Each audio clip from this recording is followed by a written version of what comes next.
क्या आप भी एक पावरफुल जैविक खाद बनाना चाहते हैं? क्या आप भी चाहते हैं कि यूरिया डीएपी से लाख गुना ताकतवर हमारा जैविक खाद हो, जिसके अंदर सभी तरह के पोषक तत्व मौजूद हो और एक बार इस खाद को डालने के बाद में हमें किसी भी तरह के मार्केट से खाद और कल्चर लाने की ज़रूरत ना पड़े? तो ऐसा यदि आप भी खाद बनाना चाहते हैं तो वीडियो को लास्ट तक देखते रहिएगा, क्योंकि ये वीडियो बड़े ही कमाल की होने जा रही है। नमस्कार, स्वागत है आपका स्मार्ट बिजनेस प्लस यूट्यूब परिवार में। मैं हूं आपका दोस्त दीपक कुमार। हमारे पास कई भाइयों के कमेंट आ रहे थे कि आप ऑर्गेनिक खाद बनाना बताइए, और स्टूडेंट मित्र भी बोल रहे थे कि सर आप एक जैविक खाद बनाना बताइए लिक्विड फॉर्म में। तो भाई आज जो खाद मैं बनाना आपके लिए सिखाने जा रहा हूँ, इस खाद को पर्सनली मैंने टेस्ट किया है बनाकर। ये वाकई में कमाल की चीज़ है और सभी तरह की फसलों में ये काम करती है। इस खाद के अंदर जितने भी पोषक तत्वों की हमें मिट्टी और पेड़ पौधों को या फसलों को ज़रूरत पड़ती है, वह सब मौजूद हो जाते हैं। जैसे calcium, magnesium, phosphorus, iron, vitamin, magnesium, manganese, fibre, iron, potash, sulphur, zinc, nitrogen, सब कुछ इसके अंदर मौजूद होता है।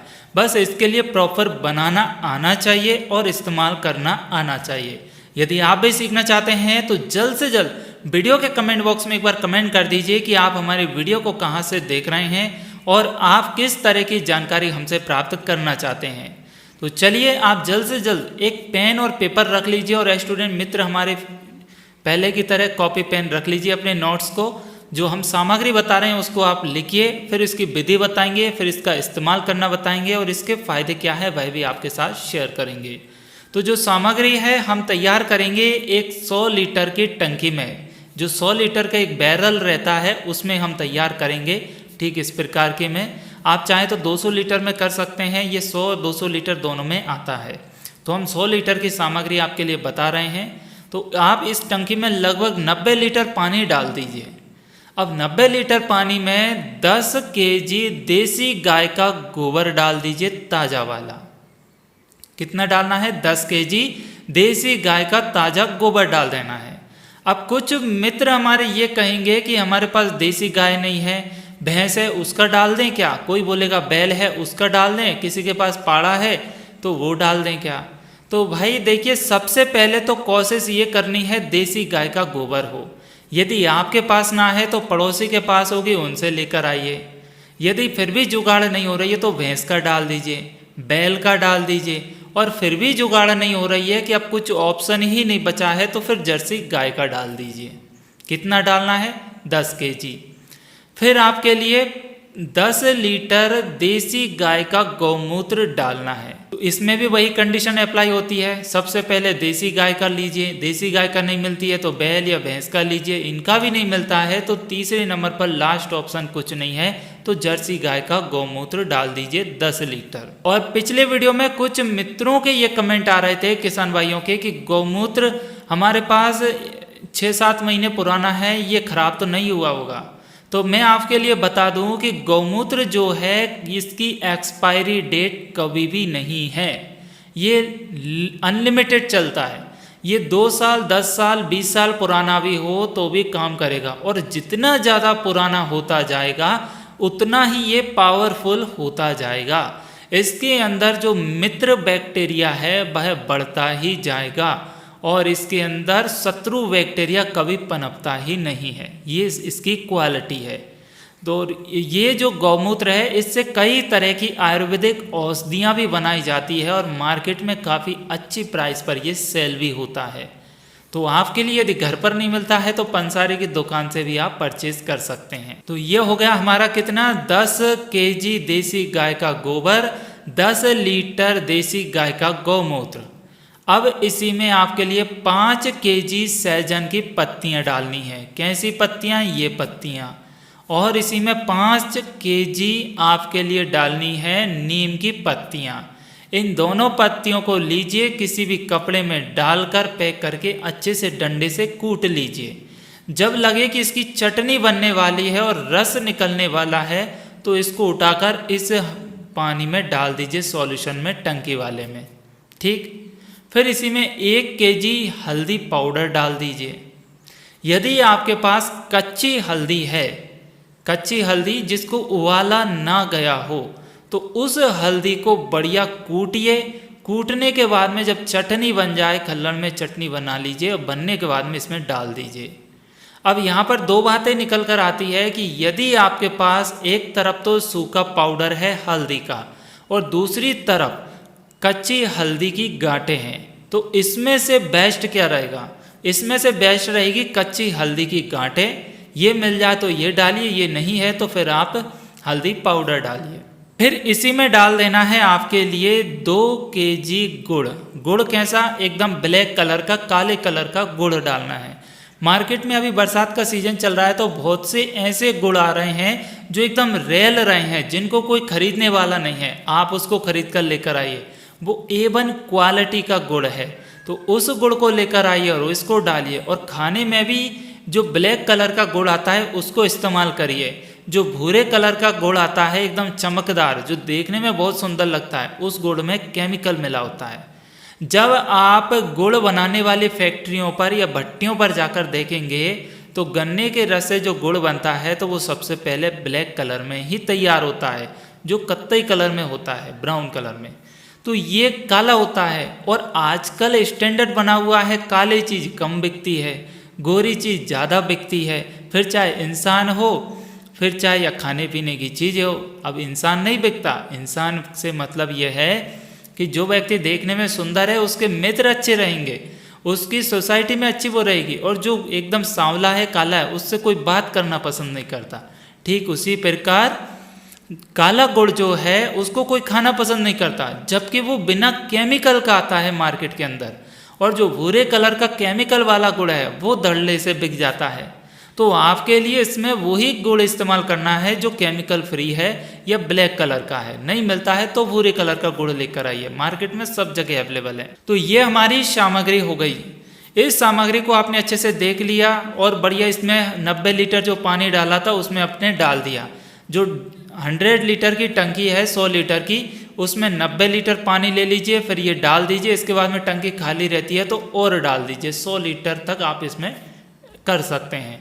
लगभग टंकी हमारी फुल हो जाना चाहिए। इतना करने के बाद में इसको बढ़िया छांव में रखिए, ढक्कन से एयर टाइट करके पैक कर दीजिए। फिर 4-5 दिन में इसको ढक्कन को निकालिए, किसी भी डंडे से चलाइए, फिर ढक्कन रख दीजिए। ऐसा आपको लगभग 21 दिन तक करना है।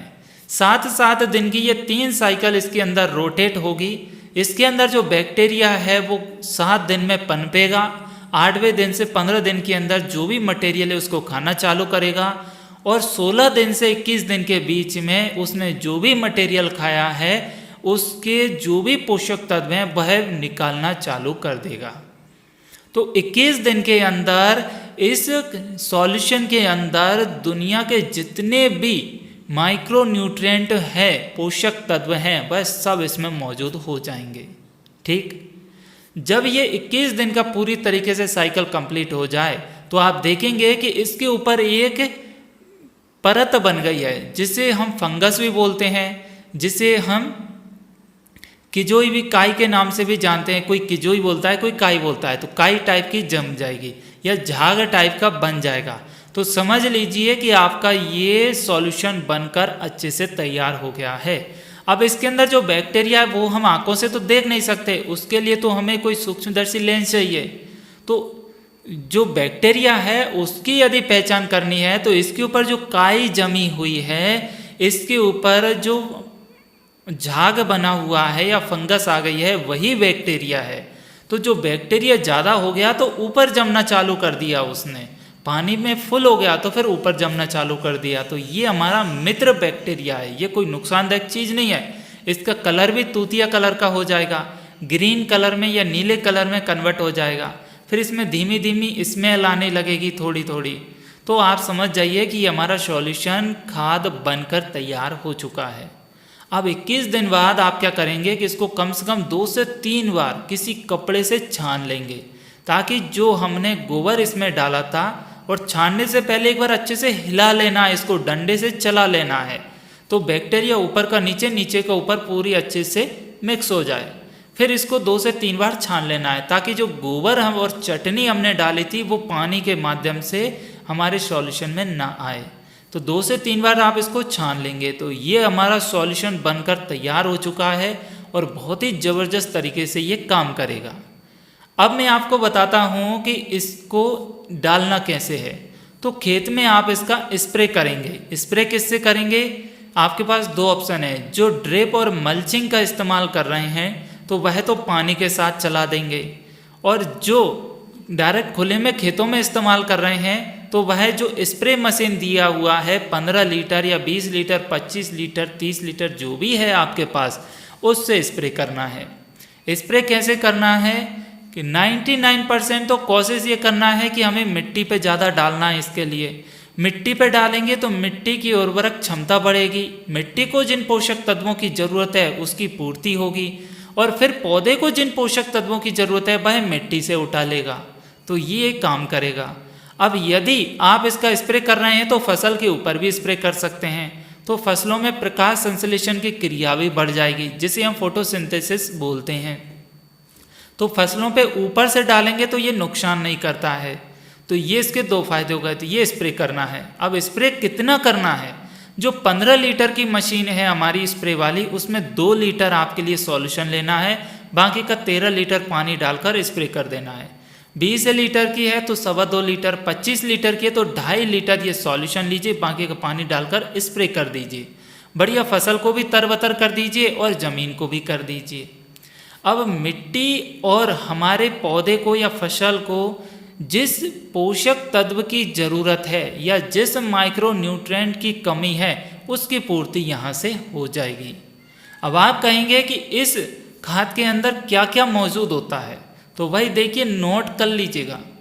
मैंने जैसा कि पहले आपको बताया है कि मिट्टी और पौधे को जिस पोषक तत्व की ज़रूरत है उसकी पूर्ति हो जाएगी।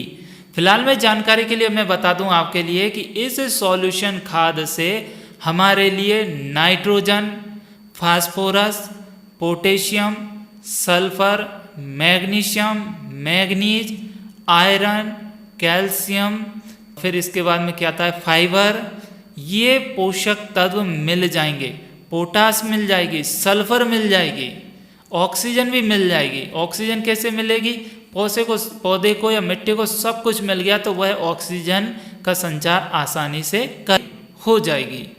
अब आप कहेंगे कि इसको स्टोर कितने दिन तक कर सकते हैं, तो इसको 6 महीने तक स्टोर करके आप रख सकते हैं। इससे ज़्यादा नहीं करना है, क्योंकि इसके अंदर जो बैक्टीरिया है उसकी मात्रा इन्फिनिटी तक पहुंच जाएगी 6 महीने के अंदर। तो फिर ये ज़्यादा बढ़ेगा नहीं और ख़राब होना चालू कर देगा। जब बैक्टीरिया है, जैसे कि मान के चलें कि एक कमरा है, उसमें यदि 2-4 लोग हैं तो आराम से एडजस्ट हो रहे हैं।